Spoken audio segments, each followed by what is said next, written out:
Je suis née dans une famille chrétienne, très aimante, avec autour de moi beaucoup d'amour et des parents très croyants.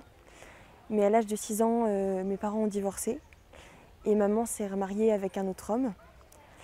Et en fait, je suis arrivée dans un milieu qui n'était pas chrétien du tout. Et de cette union, il y a eu 2 enfants.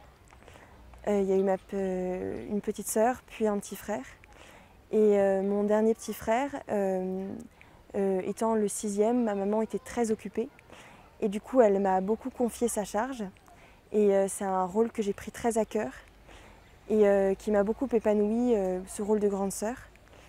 Et en fait, à l'âge de 3 mois et demi, il est mort très subitement. Et ça a été de nouveau un grand déchirement pour moi. Et ma maman a commencé à aller très mal. Et du coup, je l'ai beaucoup portée dans sa peine, tout ça. Et en fait, ça a été très lourd. Et puis à mon tour, quand elle a commencé à aller mieux, je me suis sentie permis d'aller mal. Et du coup, j'ai pu enfin faire mon deuil. Et j'ai commencé à plonger scolairement, psychologiquement. C'était très très dur. Et j'ai été suivie par une dame qui m'a dit qu'il fallait que je commence à apprendre à vivre ma vie. Et j'ai pas du tout compris sur le moment ce qu'elle voulait me dire par là. Et je me suis dit, bon, elle veut que je fasse des bêtises, que je m'enfonce. Et en fait, à 15 ans, l'été, j'étais assez rebelle pour que ma maman en fait, puisse redevenir une maman, quoi. J'étais en rébellion pour que les rôles se réajustent. Et en fait, ma grande sœur m'a dit, écoute Jeanne, je t'emmène à Paray-le-Monial, un truc auquel elle était allée, un endroit où il y avait eu des apparitions, enfin je comprenais pas vraiment. Et je suis arrivée, j'étais assez décontenancée par la façon que les gens avaient de prier, de cette proximité avec le Seigneur. Moi, je me sentais vraiment en décalage. Et en fait, il y a eu la messe. Et en fait, il y avait la croix au milieu de la tente. Et je me suis mise à prier, à essayer de me mettre dans le bain.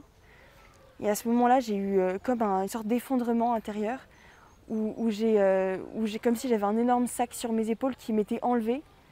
Et en fait, je me suis effondrée physiquement, je me suis mise à genoux. Je suis tombée de fatigue et d'épuisement.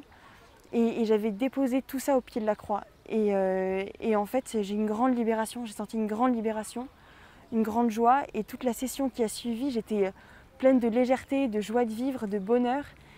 Et ça a été une transformation dans mon cœur, quoi. Et quand je suis rentrée chez moi, il y avait toujours ces tensions familiales, rien n'avait changé concrètement. Mais mon cœur explosait de joie et d'amour de Dieu.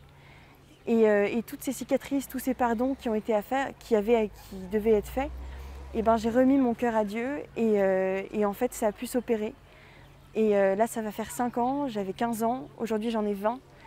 Et j'ai eu tout un tas de cadeaux, de merveilles qui sont opérées dans ma vie avec plein de guérisons. J'ai compris qu'en fait j'avais mon chemin à faire et que malgré tout ce poids familial, toutes ces complications, moi j'avais une route à moi et qu'elle était saine, qu'elle était belle et que j'étais appelée à de grandes choses.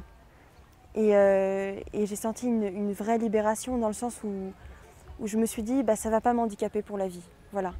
Et qu'au contraire, toutes ces blessures, ce sera un moyen pour moi de grandir et de mûrir et d'être plus forte. Aujourd'hui, pour moi, je dirais que Jésus, c'est un ami, un fiancé, un accompagnateur, qui me fait grandir, un bon berger. Je dirais que c'est un berger.